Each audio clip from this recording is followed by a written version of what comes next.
Tuhan, saudara-saudara, saat ini kita akan kembali mendengarkan firman Tuhan. Sebelumnya mari kita berdoa terlebih dahulu. Tuhan Yesus, kami datang kepadamu, hati kami bersyukur, berterima kasih untuk firman yang ada pada kami, untuk firman yang dalam saat ini Tuhan Yesus akan kami dengar, akan kami pelajari. Mari Tuhan, kami mau undang Roh Kudus-Mu ada di dalam hati kami, supaya kami mengerti apa yang Engkau sampaikan kepada kami lewat firman-Mu ini ya Tuhan Yesus. Kami menyerahkan semuanya ke dalam tangan Tuhan. Terpujilah Tuhan Yesus Kristus sekarang sampai selamanya. Di dalam nama Tuhan Yesus Kristus kami sudah berdoa. Haleluya, amin.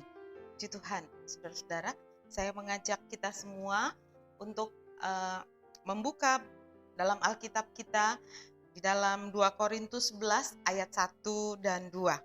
2 Korintus 11 ayat 1 dan 2. Saya akan bacakan. Alangkah baiknya jika kamu sabar terhadap kebodohanku yang kecil itu.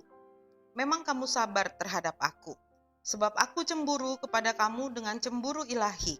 Karena aku telah mempertunangkan kamu kepada satu laki-laki untuk membawa kamu sebagai perawan suci kepada Kristus. Saudara-saudara, Rasul Paulus menulis surat ini kepada jemaat di Korintus. Dan jemaat Korintus adalah jemaat yang didirikan dan dirintis oleh Rasul Paulus sendiri. Alkitab mencatat dalam Kisah Rasul pasal 18, Paulus tinggal di Korintus selama 1,5 tahun. Selama di Korintus, Paulus memberitakan firman Tuhan. Dia membangun jemaat, mempersiapkan jemaat sebagai perawan suci untuk dipertunangkan kepada Kristus. Kita mengerti menjelang akhir zaman, sebelum Tuhan Yesus datang kembali ke dunia ini, ada satu peristiwa besar yang terjadi. Gereja Tuhan disempurnakan. Dan setelah itu, gereja yang sempurna itu akan menikah dengan Kristus sendiri. Di dalam Wahyu pasal 19 ayat 7, Tuhan nyatakan hal itu. Wahyu 19 ayat 7 katakan, marilah kita bersuka cita dan bersorak-sorai dan memuliakan Dia, karena hari perkawinan anak domba telah tiba dan pengantinnya telah siap sedia. Puji Tuhan. Paulus mengerti hal ini akan terjadi, sehingga ia mempersiapkan jemaat Korintus sebagai jemaat yang kudus, yang tidak bercelah, yang sempurna, digambarkan sebagai seorang perawan suci. Lalu kemudian dipersiapkan untuk dipertunangkan kepada Kristus. Tapi Paulus juga menyadari bahwa ia tidak akan sampai kepada pengalaman ini. Pengalaman ini adalah disediakan untuk kita, untuk orang-orang percaya yang hidup di akhir zaman sebelum Tuhan Yesus datang. Saudara dan saya, kita berharap hal ini akan terjadi dalam hidup kita, menjadi gereja yang sempurna, seperti perawan suci yang akan menikah dengan Kristus, anak domba itu. Ini adalah bagian kita, orang-orang percaya yang hidup di akhir zaman. Itu sebabnya di ayat yang kedua, Paulus katakan, aku cemburu dengan cemburu ilahi. Paulus sampaikan bahwa ia cemburu melihat ada orang-orang percaya yang hidup di akhir zaman yang akan menjadi perawan suci dan akan dipertunangkan dengan Kristus. Padahal Paulus sendiri yang menyiapkan jemaat di Korintus untuk sampai kepada hal ini. Dan itulah yang Paulus maksudkan dengan cemburu ilahi. Cemburu inilah yang Paulus maksud juga dengan kebodohan kecil yang ia lakukan dan ia tulis di ayat 1. Di ayat yang kedua itu Paulus katakan, karena aku telah mempertunangkan kamu kepada satu laki-laki untuk membawa kamu sebagai perawan suci kepada Kristus. Dan dalam bahasa aslinya, saudara-saudara, kata membawa ini mempunyai arti membantu hingga mencapai atau hingga menjadi perawan suci. Jadi Paulus membawa gereja sebagai perawan suci mempunyai arti Paulus membantu hingga mencapai atau menjadi perawan suci. Yang kedua, kata membawa ini berarti memamerkan atau menampilkan perawan suci itu ke hadapan Kristus. Menempatkan perawan suci itu di samping Kristus. Jadi Paulus sebagai rasul telah melakukan tugasnya. Dia telah berperan aktif membawa jemaat kudus, tidak bercacat, sempurna sebagai seorang perawan suci yang siap dipertunangkan, kemudian menikah dengan Kristus. Efesus pasal yang kelima, ayat 25 sampai 27 katakan, "Hai suami, kasihilah istrimu, sebagaimana Kristus telah mengasihi jemaat dan telah menyerahkan dirinya baginya, untuk menguduskannya sesudah ia menyucikannya dengan memandikannya dengan air dan firman, supaya dengan demikian ia menempatkan jemaat di hadapan dirinya dengan cemerlang, tanpa cacat atau kerut atau yang serupa itu, tetapi supaya jemaat kudus dan tidak bercela."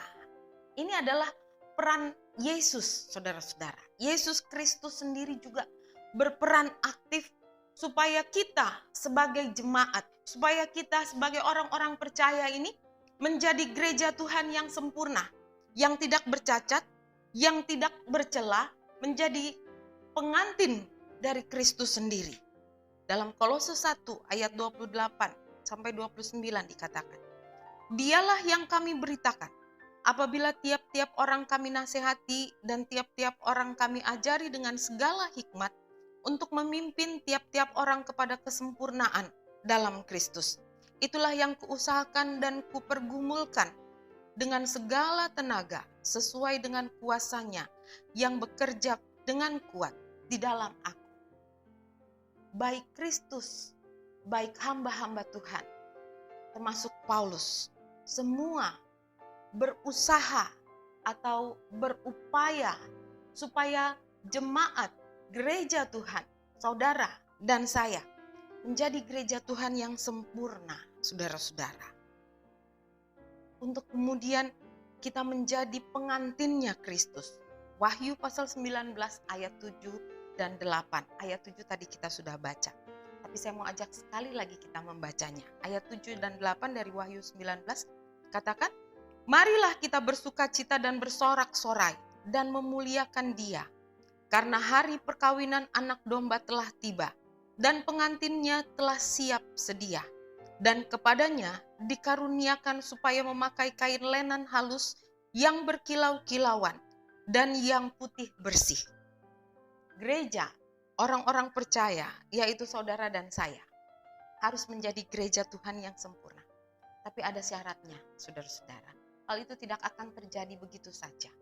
Kalau kita mau memenuhi persyaratan itu, kita dapat menjadi gereja Tuhan yang sempurna. Syaratnya ditulis dalam ayat yang ke-8 dari Wahyu 19 itu adalah orang-orang percaya harus menggunakan atau memakai pakaian dari lenan halus, lenan putih. Lenan halus itu adalah perbuatan yang benar dari orang-orang kudus. Dengan kata lain, kita harus berbuat yang benar. Dengan kata lain, kita harus melakukan hal-hal yang benar, yang menyenangkan hati Allah. Dengan kata lain, kita tidak dapat lagi berbuat dosa. Kita jangan lagi berbuat dosa. Jadilah orang yang benar. Orang yang mempersiapkan diri masuk ke dalam perkawinan dengan anak domba. Masuk sebagai perawan suci, sebagai gereja Tuhan yang sempurna. Pada satu kali nanti, sebelum Tuhan Yesus datang kembali ke dunia ini, kita akan berdiri di samping Kristus sebagai gereja Tuhan yang sempurna, sebagai perawan yang tidak bercacat celah, sebagai mempelai wanita. Itulah yang menjadi tujuan Allah. Itulah yang dilakukan oleh semua hamba-hamba Tuhan, memajukan, mendorong jemaat untuk menjadi gereja Tuhan yang sempurna. Biarlah hal ini menjadi kerinduan kita semua, saudara dan saya. Kita menjadi gereja Tuhan yang sempurna. Kita mendapat bagian dalam pengalaman rohani ini. Dan Tuhan pasti akan menolong kita. Mari sama-sama kita berdoa. Tuhan Yesus, kami datang kembali kepadamu. Hati kami bersyukur, berterima kasih. Allah yang mempunyai rencana besar dalam hidup kami. Tidak terpikirkan oleh kami ya Tuhan. Bagaimana kami dapat diubah. Bagaimana kami dapat dipersiapkan menjadi gerejamu yang sempurna ya Tuhan. Yang tidak bercacat, tidak bercela. Bahkan Kau katakan kami ini seumpama seorang perawan suci yang siap dipertunangkan, lalu kemudian menikah dengan Engkau sendiri, dengan Kristus. Kami bersyukur, berterima kasih ya Tuhan, untuk pengalaman yang Tuhan sediakan bagi kami. Kami belum mengerti mungkin sebagian dari kami ya Tuhan.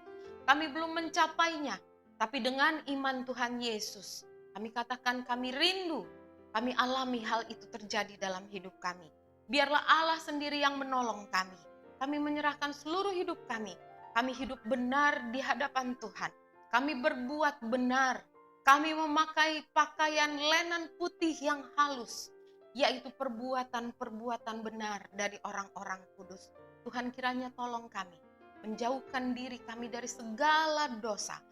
Tidak lagi Tuhan Yesus senang untuk berbuat salah, tapi biarlah Tuhan dari hari ke hari kami bertambah suci, bertambah kudus di hadapan hadirat-Mu. Terima kasih ya Tuhan, kami menyerahkan semua ini ke dalam tangan Tuhan. Terpujilah Tuhan sekarang sampai selama-lamanya. Di dalam nama Tuhan Yesus Kristus kami sudah berdoa. Haleluya.